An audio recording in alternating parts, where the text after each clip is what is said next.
Bom, gente, vamos lá, vamos ver as perguntas aqui. Você atende mais homens ou mulheres? Eu atendo mais mulheres. Qual é a porcentagem de pacientes que você atende que relatam problemas com autoestima? Diria que em torno de 40%.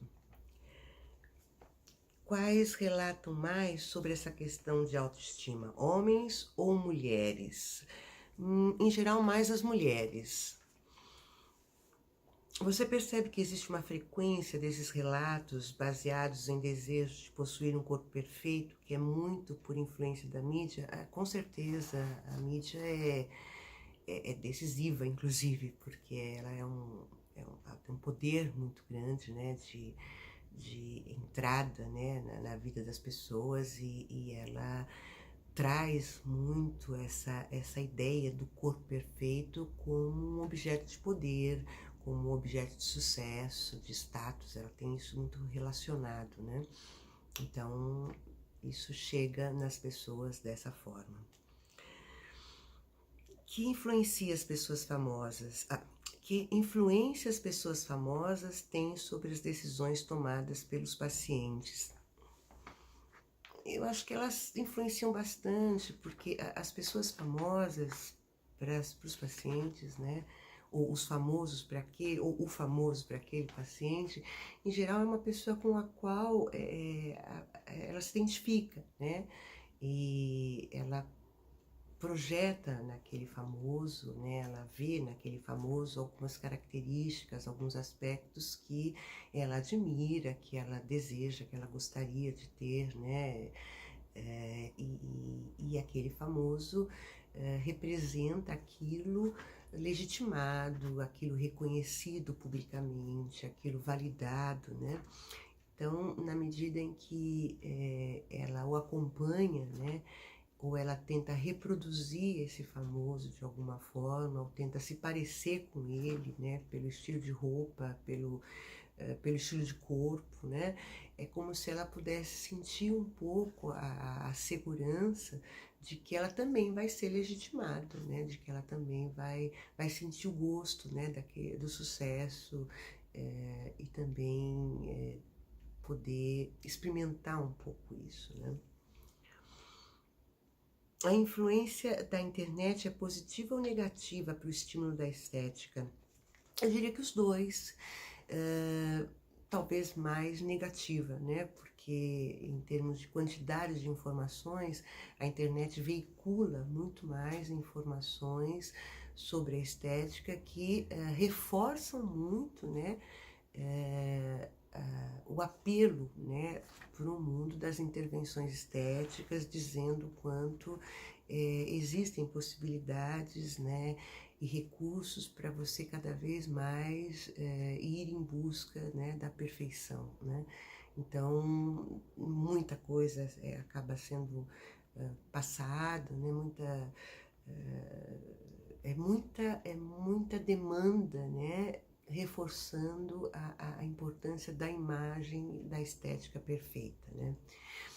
Por outro lado, eu acho que um aspecto positivo da internet como rede de informações é o recurso que a gente tem também para estar veiculando informações, por exemplo, sobre o risco, né, do exagero dos recursos usados, dos perigos, né, das intervenções estéticas que existem, ou seja, né, o quanto também a gente conta com a internet para levar o mínimo, né, ou para estimular minimamente a reflexão das pessoas sobre a relação que elas possam estabelecer com a estética e com os recursos que o mercado apresenta, né? O que podemos realizar para não ser tão influenciados? Eu acho que ser cautelosos, né?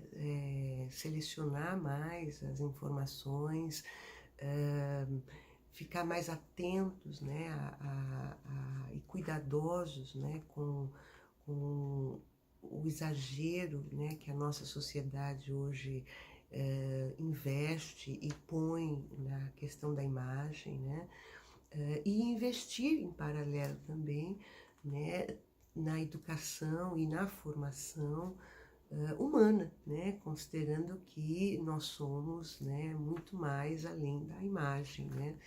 E que nossos, nossos projetos de vida, né? Em nossa relação com a vida, ela vai muito mais além do que simplesmente corresponder, né, a um padrão estético vigente na época, né? Então, que a gente possa estimular mais outros valores, né? Isso especialmente no processo de educação e formação humana também. De acordo com a sua opinião, qual é a melhor solução para o caso? Eu acho que é um pouco isso, né? Favorecer a reflexão sobre o tema, né? Especialmente com relação aos exageros que a gente encontra atualmente, né? Favorecer uma reflexão sobre o tema que eu gosto de dar o nome, sobre o vício da perfeição, né? O quanto você ser escravo, né, da perfeição é algo que pode prejudicar muito, né, a sua qualidade de desenvolvimento e de adaptação saudável na vida, né? Trabalha muito na educação e na formação desde das crianças, né? Para que novos valores sejam reforçados, né?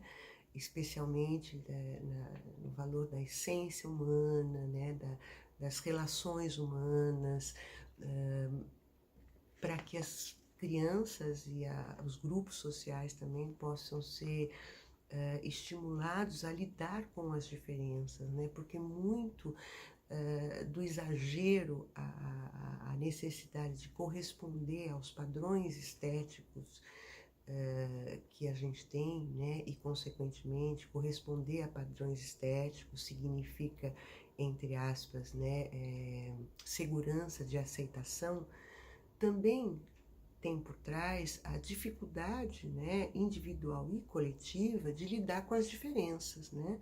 Então, a gente não tem uma cultura, né, de educação, de tolerância às diferenças, né? Então, é como se a gente também precisasse investir mais, né, na tolerância e na validação criativa das diferenças, né?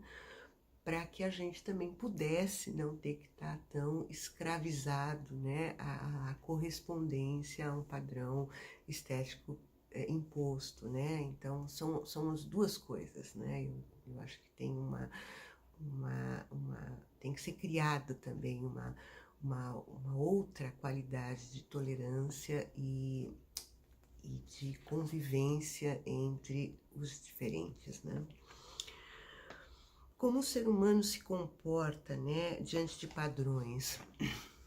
Olha, em termos de desenvolvimento, né, de identidade, a gente sabe que a nossa identidade ela vai se estruturando a partir da relação do eu com o meu meio, né?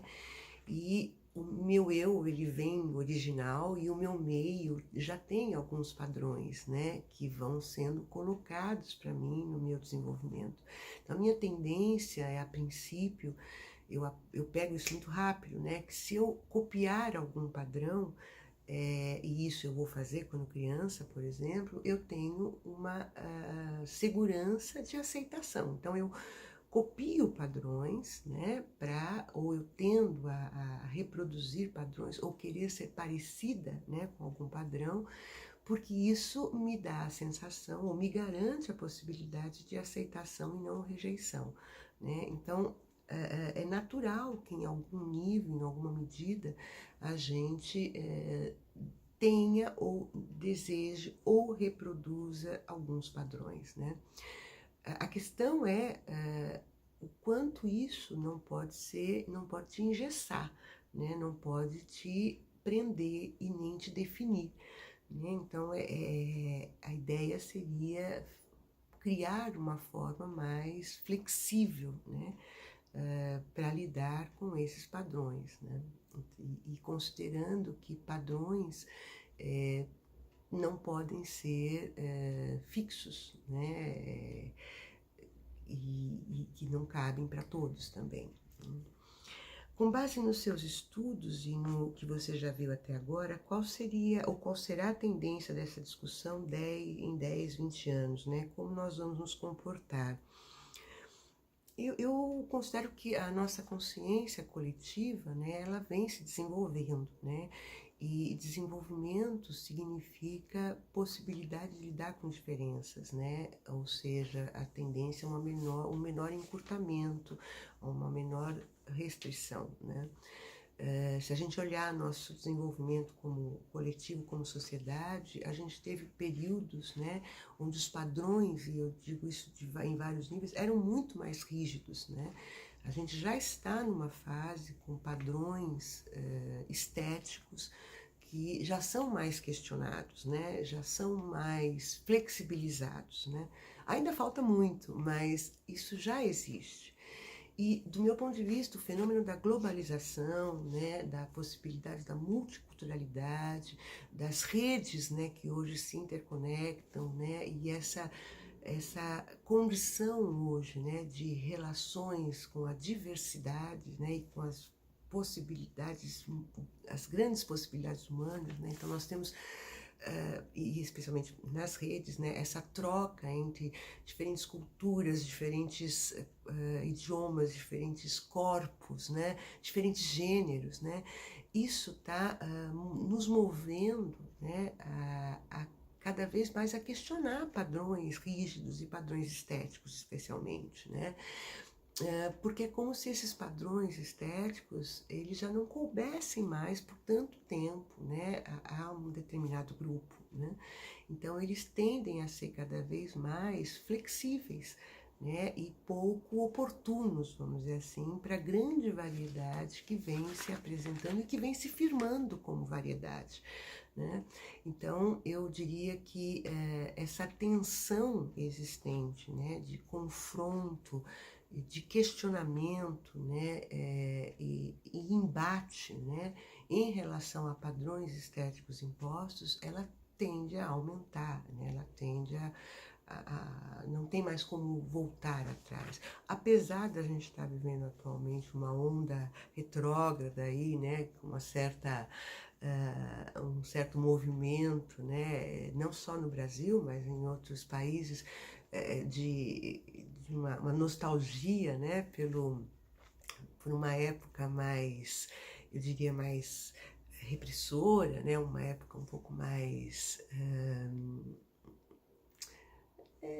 tradicional, né, eu sinto que a gente está caminhando cada vez mais para uma expansão, né, para uma abertura de possibilidades e com isso uma quebra de padrões estéticos rígidos cada vez maior, né? Então, eu não acho que em 10 anos a gente vai ter isso muito alterado, não considero, mas eu considero sim, né, que a gente está nesse processo de mudança, né? E quando a gente fala em consciência coletiva, né, esse processo ele é lento, né? Mas ele não volta, né? Não tem volta. Eu acho que os padrões vão sendo, sim, cada vez mais diluídos, né, nessa diversidade e especialmente dos corpos políticos que estão cada vez mais presentes nas sociedades, né? É isso.